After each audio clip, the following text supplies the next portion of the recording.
Hadirin kaum muslimin rahimakumullah wahdanallahu wa iyyakum.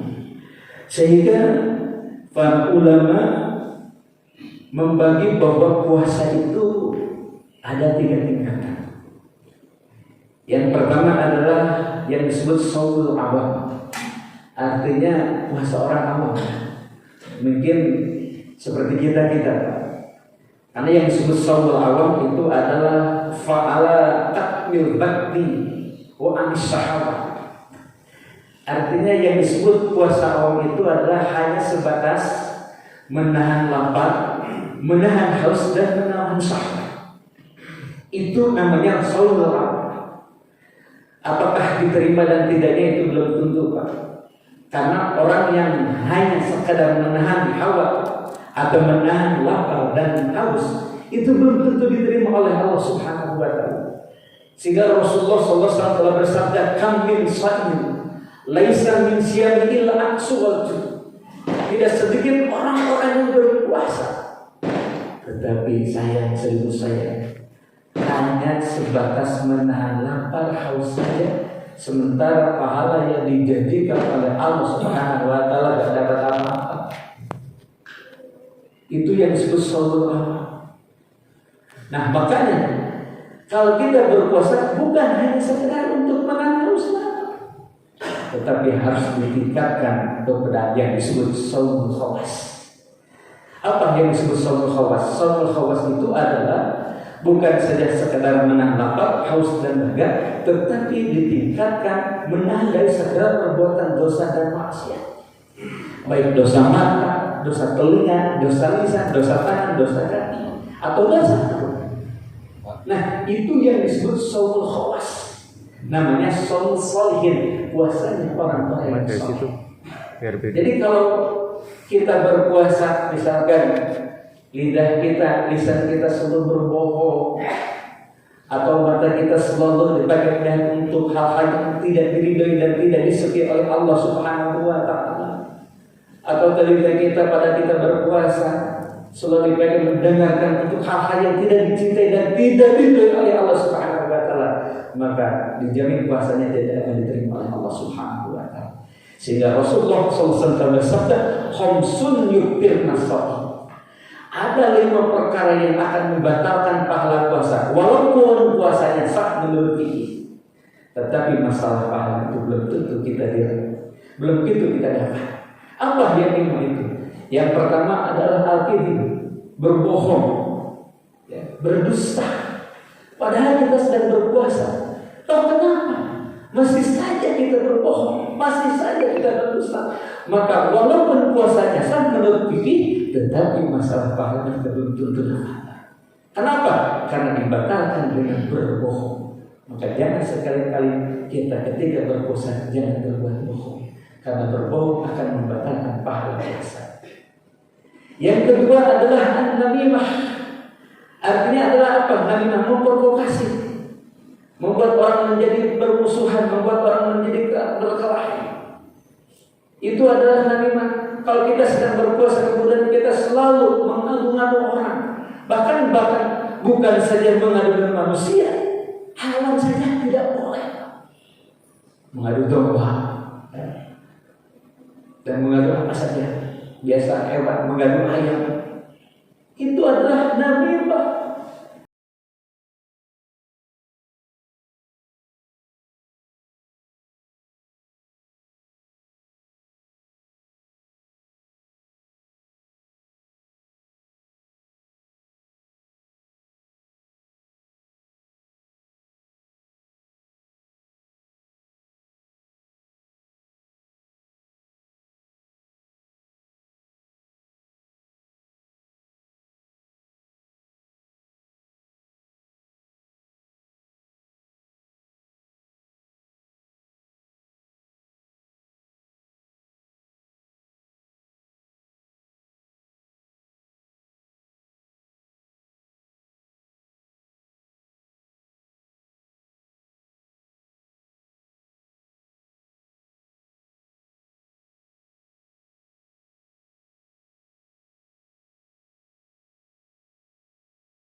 palsu. Kita bersumpah atas nama Allah, wallahi, atau billahi, atau tallahi, yang artinya sama, demi Allah. Kita bersumpah atas nama Allah, tetapi kita berbohong. Kita menyaksikan dengan kesaksian palsu. Nah, maka al-yaminul kadzibah itu akan membatalkan tali ibadat saum walaupun puasa kita sah. Dan yang kelima yang membatalkan pahala saum itu adalah al-ghiblah. Artinya mencium istri. Nah, maka kalau waktu siang, bapak-bapak sekalian, tahan dulu ya. Jangan mencium istri ya. Kalau mau nanti saja waktu amal. Dan bahkan dulu sebelum turun ayat uhilla lakum lailatul masuk, bukan saja siang yang dilarang untuk hubungan dengan istri, bahkan malam pun juga dilarang. Itu sebelum datangnya ayat tersebut. Sehingga pada waktu itu sahabat-sahabat banyak yang kebablasan. Termasuk sahabat-sahabat yang dekat dengan Rasul seperti Sayyidina Umar, Ibnu Khattab, Abu Bakar As-Siddiq pernah kebablasan di waktu malam berhubungan dengan siapa? Dengan istrinya. Maka dulu itu dilarang. Tapi karena banyak sahabat-sahabat yang tidak kuat untuk menahan sahabatnya, nah maka turunlah ayat uhilla lakum lailatas siyamir rafath. Dihalalkan bagi kalian semua lailatas siyam, di malam puasa. Apa? Ar-rafath. Rafath itu bahasanya yang disopan untuk mempergauli istrinya. Nah, kalau itu malam, asal setelah dulu matahari setelah maghrib sampai sebelum keluar fajar itu dibolehkan siang. Kalau waktu malam, tetapi awas hati-hati kalau siang nggak boleh. Bukan saja mempergauli atau hubungan suami istri, kublah saja atau mencium saja jangan dulu, karena itu akan membatalkan pahala. Sehingga kalau orang yang batal puasa dengan hubungan ya suami istri itu sangat berapa dendanya. Di samping kita harus mengkodok puasa tersebut, juga kita harus membawa kifarat dihar. Apa kifarat? Yaitu memerdekakan hamba sahih. Kalau tidak mampu memerdekakan hamba sahih, maka diganti dengan puasa 2 bulan terus-terusan. Bayangkan Pak, kira-kira kuat boro-boro 2 bulan, 1 bulan saja. Maka harus jaga itu. Jangan sampai puasa kita batal dengan hubungan antara suami istri. Nah, kalau kita tidak mampu untuk membayar dengan puasa 2 bulan terus-terusan, maka ada ganti alternatif yang lain, yaitu sittina masakin, memberi makan kepada 60 orang fakir miskin. Setiap 1 orang yaitu dibayar dengan 1 menjadi 60 orang. Itu kalau kita tidak kuat membayar dengan puasa 2 bulan terus-terusan tanpa terpisah 1 hari itu, harus dipisah semuanya. Nah, maka harus jaga-jaga, jangan sampai puasa kita batal dengan hubungan antara suami istri. Karena apa? Dendanya sangat berat. Nah, lalu bagaimana? Nah, kita harus selalu bertambah dan bertambah ilmunya, supaya kita paham, supaya kita bisa menjaga dari hal-hal baik yang membatalkan puasa ataupun yang membatalkan pahala. Nah, maka tingkatkan puasa kita, yaitu derajatnya yang disebut shaum khawas, shaumul shalihin, puasa orang yang saleh. Bukan hanya sekedar menahan lapar, haus dan dahaga, tetapi kita bisa menahan lisan dari berbohong, dari namimah dan ghibah, dan bisa menahan mata dari melihat hal-hal yang diharapkan oleh Allah Subhanahu wa taala, dan kita bisa menahan telinga kita dari mendengar hal-hal yang dibenci oleh Allah Subhanahu wa taala. Dan yang terakhir, yang ketiga, bahwa tingkatan puasa itu ada yang disebut shaumul khawas. Yang lebih tinggi lagi Bapak-bapak. Karena shaumul khawas itu adalah bukan saja menahan lapar, haus dan menahan dari perbuatan maksiat dan munkar, tetapi fa'ala shaumil qalbi, puasa hati. Artinya bagaimana puasa hati? Puasa hati itu 1 detik saja kita tidak ingat kepada Allah, batal puasanya. Ingat saja terhadap makanan baru ingat, belum dimakan sudah banyak. Kalau yang disebut puasa khawas, karena itu puasanya lebih tinggi derajatnya, yaitu yang disebut shaumul anbiya'i wal mursalin, puasanya para nabi dan para rasul. Maka hatinya tidak pernah lupa kepada Allah Subhanahu wa Ta'ala. Satu detik pun tidak pernah lupa, Bapak-bapak. Selalu ingat kepada Allah Subhanahu wa Ta'ala. Nah, ini yang disebut shaumul khawas. Mudah-mudahan kita kalau sampai derajat shaumul khawas, itu terlalu jauh. Tapi kita raih yang disebut shaumul khawas, supaya kita mendapatkan pahala yang sebesar-besarnya dari Allah Subhanahu wa Ta'ala. Pahala apa yang dijanjikan oleh Allah Subhanahu wa Ta'ala bagi orang yang berpuasa?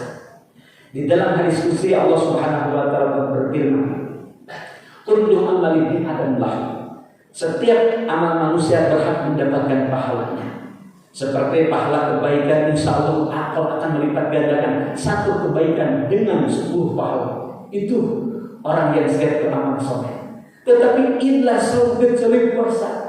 Nah, puasa itu dirahasiakan oleh Allah Subhanahu wa Ta'ala. Fa innahu li wa ana ajrihi. Sebab puasa itu milikku dan akulah yang akan membalas pahala ibadah saum. Sehingga Allah tidak menyebutkan bagaimana, sebesar apa pahala ibadah saum. Ini saking besar-besarnya, sehingga di dalam hadis ada yang menyebutkan nanti bapak-bapak ibu sekalian, idza yaumul qiyamah, apabila nanti kiamat telah datang, jaa qaumun lahu ajnatun ka ajnatil tuyur. Akan datang suatu kaum yang mana kaum itu mempunyai sayap bagaikan sayap burung.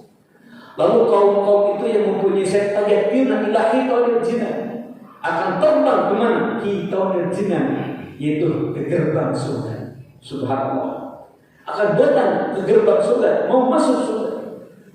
Lalu tiba-tiba ada khazanah juru kunci surga mana? Hai, siapa kamu? Nyelonong aja. Kata malaikat Ridwan sebagai juru kunci surga. Lalu kata kaum itu menjawab, nahnu min ummati Muhammad. Aku adalah umatnya Nabi besar Muhammad sallallahu alaihi wasallam. Lalu malaikat bertanya lagi, walau wajadu sirat, ada menemukan sirat, yaitu jembatan yang dipegang untuk menyusul dari mahsyar ke surga. Kata kaum itu, nah, tidak menemukan sirat. Malaikat kaget. Sementara orang-orang masih berjalan di atas sirat yang mana jauhnya itu 3.000 tahun. Bayangkan, kalau tempuh dengan jalan kaki seperti biasa, 1.000 tahun datang, 1.000 tahun aja dan 1.000 tahun mundur.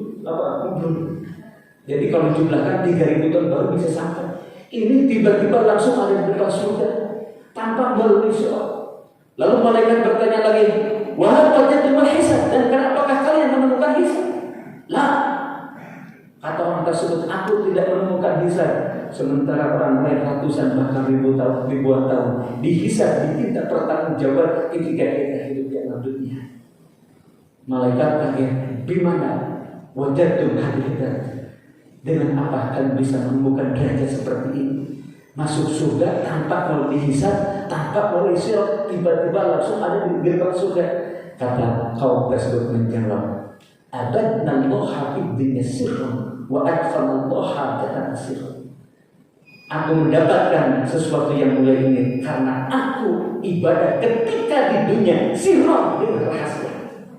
Tidak ada yang tahu kecuali akulah dengan Allah Subhanahu wa Ta'ala. Kita boleh mengaku sekarang anak seibu, aku sedang puasa, silahkan. Tapi belum tentu kata Allah kita sedang berpuasa. Karena yang tahu kita sedang berpuasa adalah kita dengan Allah. Boleh kita mengaku saya karena tidak makan, tidak minum, tetapi kata Allah belum tentu itu adalah kamu sedang berpuasa. Karena puasa bukan saja menahan lapar dan haus, tetapi harus menjaga dari segala menahan hawa nafsu, menahan dari perbuatan dosa dan maksiat. Baru itu diskusi. Maka hadiahnya kata kaum tersebut, adkhalana jannata, Allah memasukkan surga sekarang sirron dengan rahasia. Orang lain sedang dihisab, orang lain masih berjalan di atas sirat, sementara aku sudah menikmati bisa masuk ke dalam surga. Mudah-mudahan Bapak Ibu sekalian kita bisa mencapai derajat seperti itu. Kita yang puasa pada hari ini, pada bulan ini, nanti masuk surganya tanpa memproses, dapat diproses dengan dihisab, tanpa proses dengan masuk surganya itu ala surat. Karena begitu jauhnya jarak dari alam mahsyar ke surga mencapai 3.000 tahun. Tetapi bagi orang yang berpuasa, yang puasanya makbul diterima oleh Allah Subhanahu Wa Taala, itu tidak ada. Amin ya rabbal alamin. Mudah-mudahan oleh yang sangat singkat ini kita mendapatkan ilmu yang bermanfaat. Amin ya rabbal alamin. Sebelum ditutup, mungkin di antara bapak-bapak sekalian ada yang mau bertanya tentang materi yang barusan saya sampaikan. Monggo bapak-bapak. Ada silakan Pak Rahmat. Ustaz. Iya.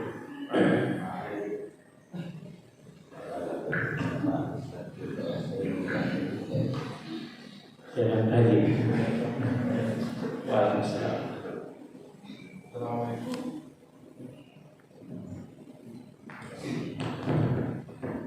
Bismillahirrahmanirrahim. Assalamualaikum warahmatullahi wabarakatuh. Waalaikumsalam. Mungkin terkait dengan yang tadi batal karena hubungan suami istri, itu kan salah satunya membayar per bulan. Oh enggak, kalau memberi makan fakir miskin sebanyak 60 orang. Permasalahannya, setiap orang sekarang mampu memberi makan fakir miskin 60 orang. Ambil yang terkecil, indeks 25.000, berarti 25.000 1,5 juta. Nah, kalau yang lain silahkan, mungkin kaya. Masalahnya, jangan sampai hal ini tergelincir seakan-akan itu menebus dosa. Nah, apakah ini akan ke sana arahnya? Karena hanya 60 orang itu tidak ada masalah. Kalau ini terjadi, seandainya siang-siang butuh ayam ikan istri, ayam 60 orang, ya mungkin akan berarti. Iya. Bagus sekali Pak Haji. Nah disinilah ada di dalam agama yang disebut atas satu titik. Orang yang menganggap enteng terhadap agama, itu sangat berdosa. Nah seperti tadi yang telah saya uraikan, di antara denda yang sangat berat itu orang yang batal puasa dengan hubungan suami istri. Nah sehingga tadi kan dendaannya itu bisa kita kodok, harus memerdekakan hamba saya. Hamba saya kan sekarang sudah tidak ada, kan sudah dihapus dengan lahirnya Islam atau futuhnya Makkah, sehingga tidak ada lagi hamba-hamba saya. Nah lalu dengan alternatif kedua, yaitu dengan puasa 2 bulan terus-terusan. Nah, puasa 2 bulan terus-terusan itu boro-boro 2 bulan, 1 bulan saja sudah pada apalagi 5 bulan. Nah, maka Allah Subhanahu wa Ta'ala menunjukkan lagi dengan memberi makan terhadap 60 orang miskin. Nah, lalu bagaimana misalkan kita harus dulu pernah di zaman Rasulullah SAW ada seorang yang pernah melanggar hal seperti yang disebut tiba-tiba, harus membayar 60 fakir miskin. Nah, sementara boro-boro memberi makan 60 fakir miskin, satu paroknya sudah dia tidak mampu. Satu parok pun dia tidak mampu untuk membayar memberi makan 60 fakir miskin. Kenapa? Karena yang fakir dan yang paling miskin itu dia sendiri, sehingga dia tidak mampu untuk membayar 60 fakir miskin. Itu lalu saya bagaimana ya Rasulullah? Aku harus membayar.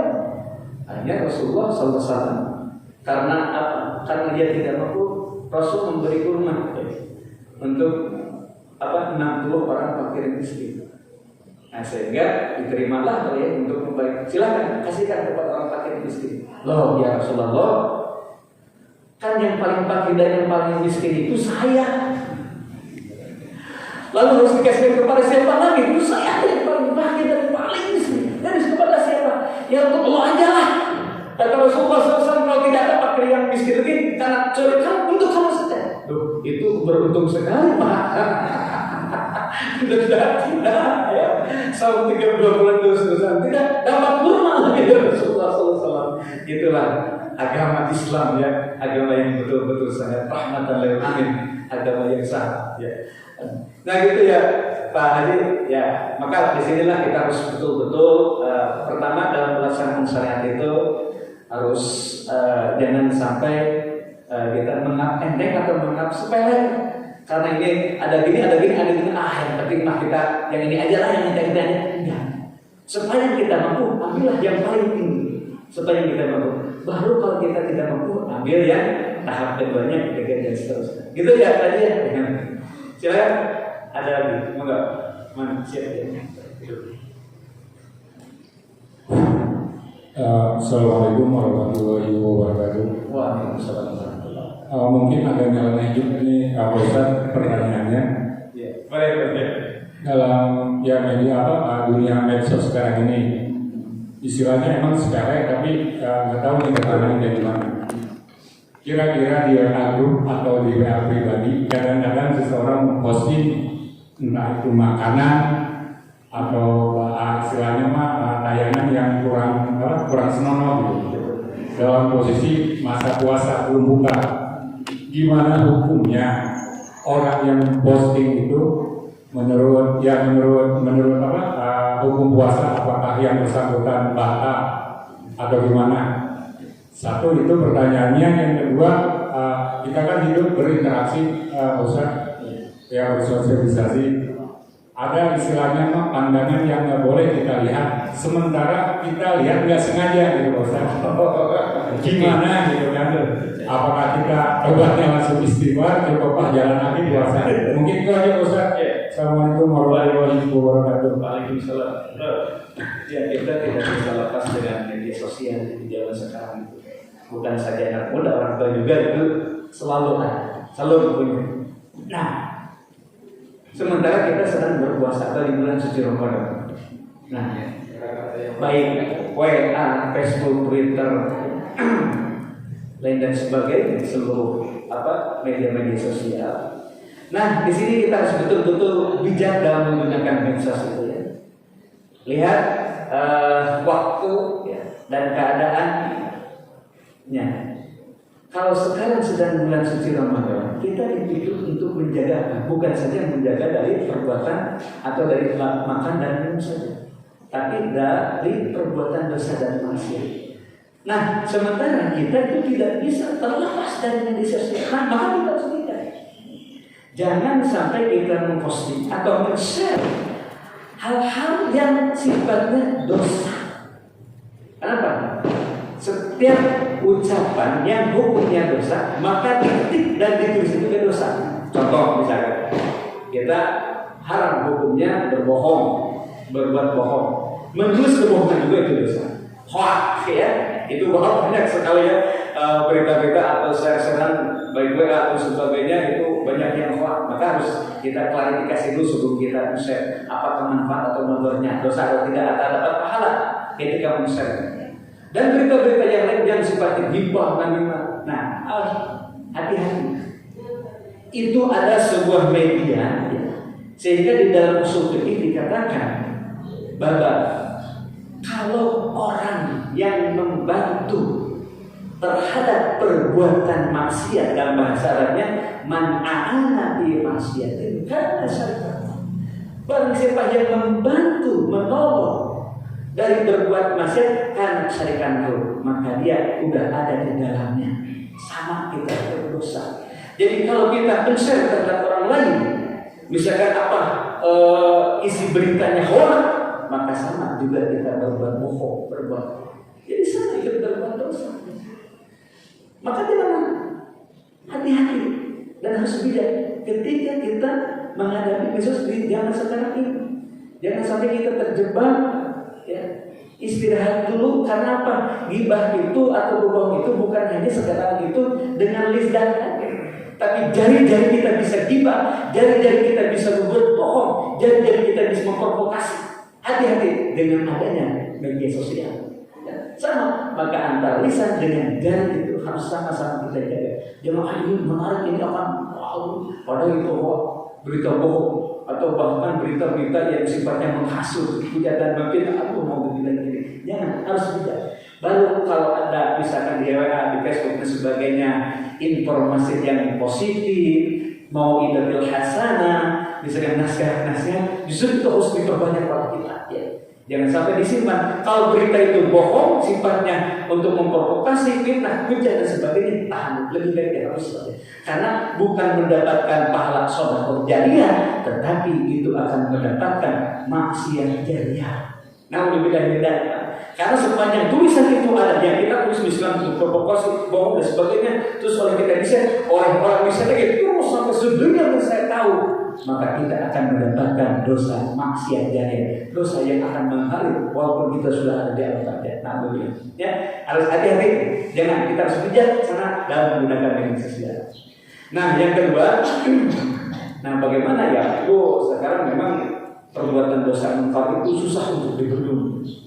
Misalkan kita harus menjaga mata dari perbuatan yang diharamkan oleh Allah Subhanahu wa taala. Apa? Dalam hadis an-nadhr sahmun min siham syaitan. Bahwa memandang itu, pandang itu adalah sahmun min siham, anak panah dari anak panah syaitan. Setiap kita memandang sesuatu hal yang diharamkan, misalkan melihat aurat, ya. Kalau kita jalan-jalan di kota, masya Allah, wa tabarakallah, di depan mata kita ini kalau naik kendaraan umum ada perempuan yang pakai serba ketat, bahkan celananya kalau melihat di depan saya, kelihatan aneh Pak. Ya Allah ya Rabbi ya salam. Kalau tidak dilihat ini barang bagus. Memandang dilihat dosa. Nah, ini kalau Anda berulang sedekah, ya itu kalau pandangan pertama itu anugerah dari Allah Subhanahu wa taala, diberi oleh Allah Subhanahu untuk melihat sesuatu yang begitu dahsyat.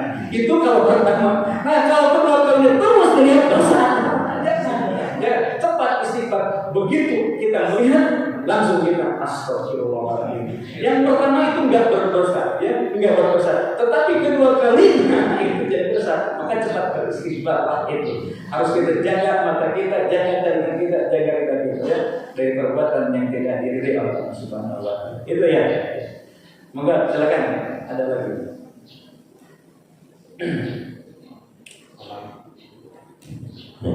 Assalamualaikum warahmatullahi wabarakatuh. Waalaikumsalam.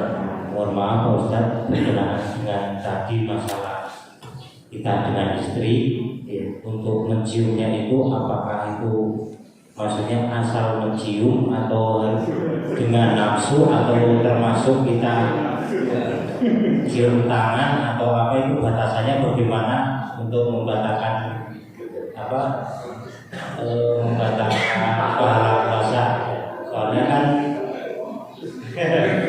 kan sudah ya, mungkin untuk kita yang awam itu sebatas, karena kita mikirnya sebatas itu nggak pakai nafsu, nggak pakai apa, sebatas persentuhan atau apa, kita menganggap biasalah. Mohon penjelasannya sedetail mungkin biar kita lebih paham. Terima kasih. Yang keduanya mungkin ikutan Pak Yadi. Yang keduanya ini kan kalau bulan puasa katanya setan dibelenggu.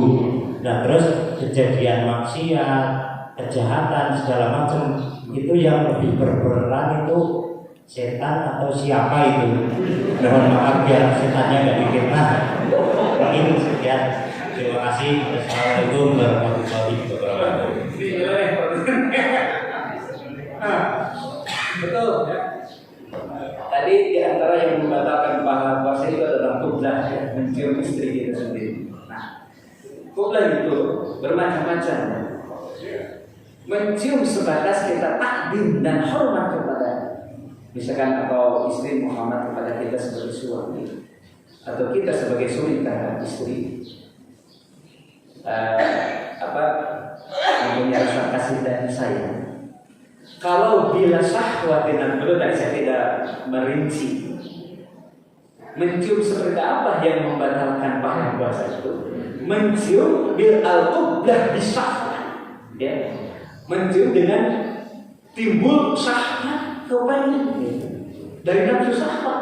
Nah itu Tetapi kalau sebatas kita yang sebatas atau baik biasa kalau istri mencium tangan atau mencium kening kita tanpa ada sambat, sebatas itu adalah hubungan penghormatan antara suami istri, itu udah nggak apa-apa, ya sama saja seperti kita bersalaman atau bersentuhan dengan istri. Enggak, yang akan membatalkan pahala puasa itu adalah bisahwat, ya, dengan timbul rasa syahwat, nafsu syahwat itu ya, itu baru membatalkan pahala, bukan puasanya tapi pahala. Kalau puasanya sah, sepanjang kita tidak makan, tidak minum atau tidak hubungan dengan istri, itu sah puasanya. Cuma masalah pahalanya itu yang menjadi masalah.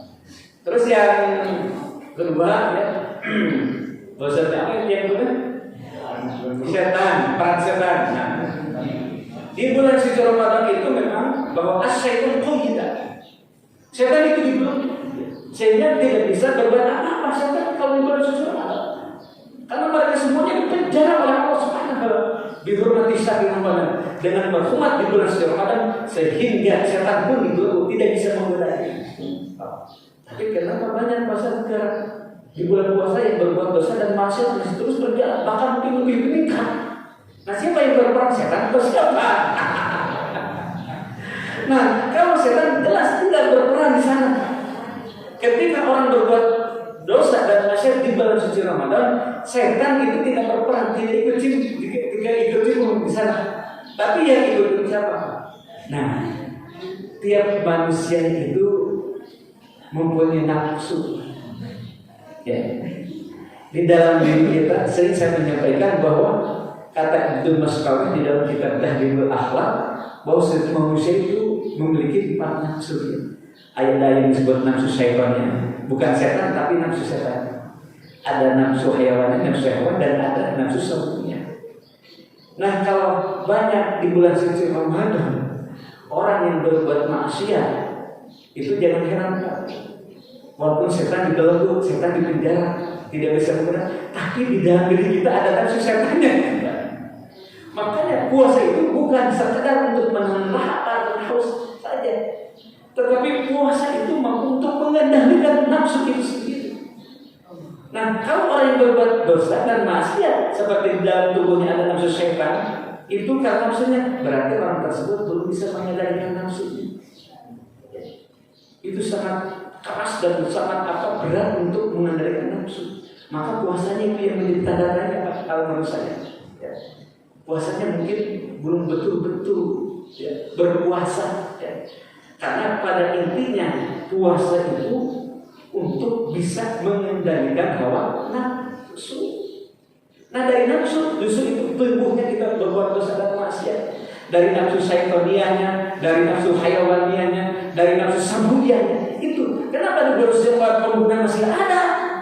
Ya. Kenapa? Jangan aneh. Karena di dalam diri kita ada nafsu sambuyah, nafsu serigala yang lalu untuk menerkam, membunuh terhadap Allah. Ada yang kaget. Kalau di bulan puasa masih ada yang ingin membunuh. Mungkin sedang tidak puasa atau sedang puasa, tetapi puasanya tanda kutip. Jadi memang setan tidak berperan kalau di bulan puasa Ramadan, tapi yang berperan itu apa? Nafsu. Yang berbuat kita berbuat dosa dan maksiat itu nafsu. Ya. Makanya intinya diwajibkan kita untuk berpuasa supaya kita bisa menahan hawa nafsu. Jangan sampai nafsu kita mengendalikan kita, tapi justru kita harus mengendalikan nafsu. Gitu ya, Pak? Jadi setan enggak bebas. Kalau di bulan suci Ramadan, ya. Silakan tadi masih ada satu lagi. Ya, enggak.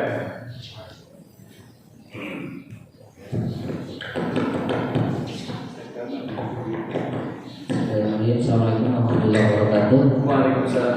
Masih nyambung dengan nafsu kita, nafsu manusia yang sudah dipengaruhi oleh setan, sementara setannya sudah pensiun pada Ramadan, Ustaz.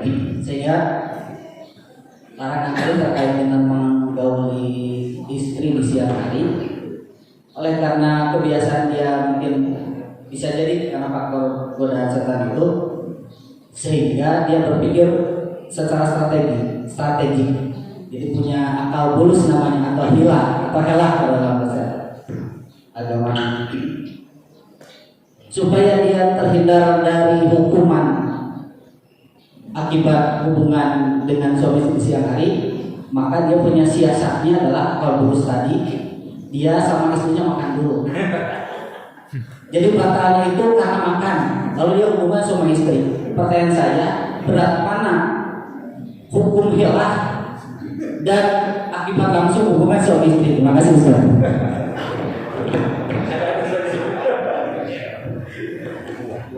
Bukan saja itu, hilah dalam riba juga ada itu ya. Pernah. Dua-duanya juga sama. Memang tadi yang mengakibatkan kita harus membayar kifarat dihar itu batalnya harus dengan hubungan suami istri, batalnya itu ya.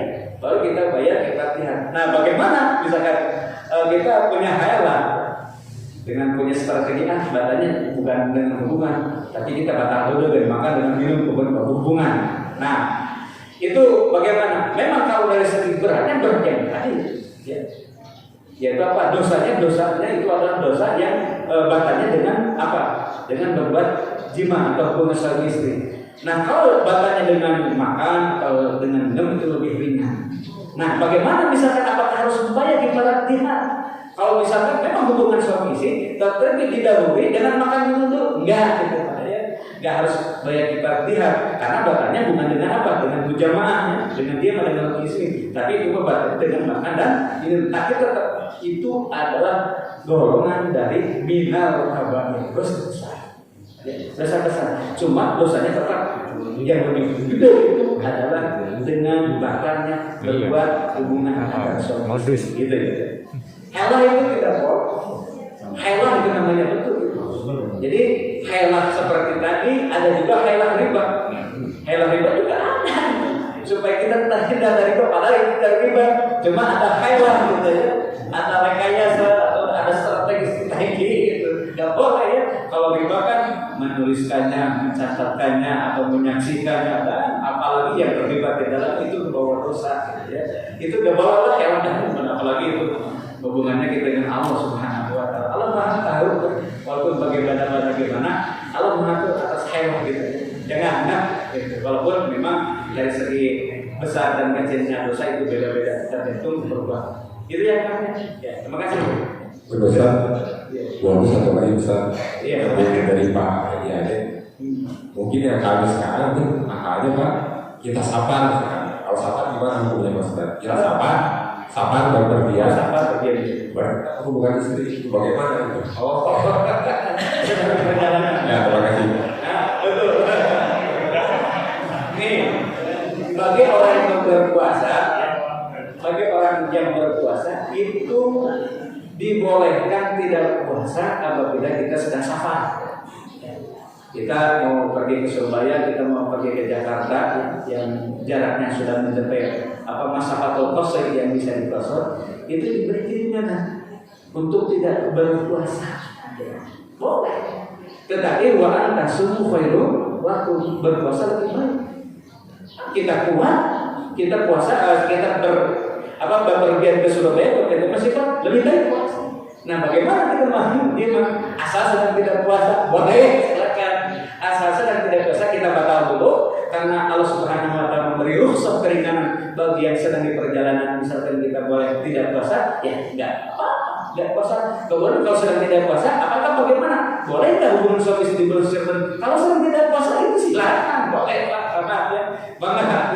karena sedang tidak puasa. Tetapi kalau sedang puasa itu jelas jangan ya, harus bisa menahan gitu. Boleh ya kalau orang yang bersafar gitu ya. Karena kalau orang yang safar dibolehkan, ada rukhsah dari Allah Subhanahu wa taala. Karena kalau tidak puasa dibolehkan kita hubungan suami istri gitu. Oh iya, benar.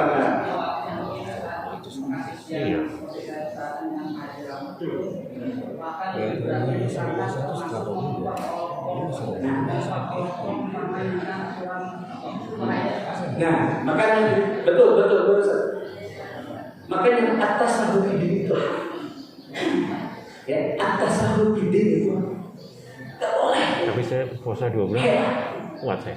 Maka tadi termasuk dengan apa lagi ya? 2 bulan berturut-turut saya sanggup. Orang yang membuat hewan, ya. Orang yang berbuat hewan itu dosa. Jangan sampai itu namanya tasabul fiddin, Siang hari pas puasa, mengentek agama atau mengolok-olok agama. Nggak boleh. Cuma puasa. Walaupun itu misalkan dibolehkan, ya. Pernah. Atau hukumannya tidak sama dengan yang utamanya, yang pokoknya, yang udahnya gitu. Tetap karena tidak boleh. Jangan.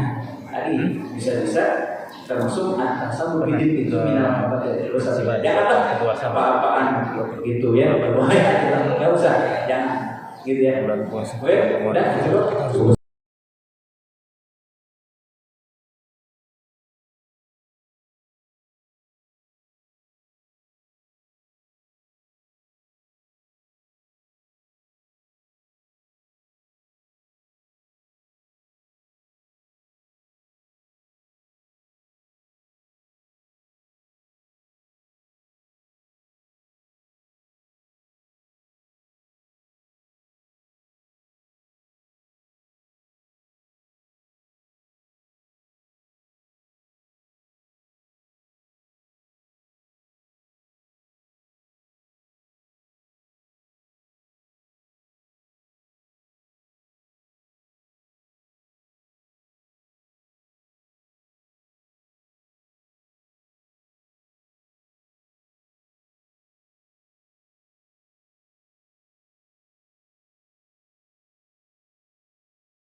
urusan KTP, urusan keluarga.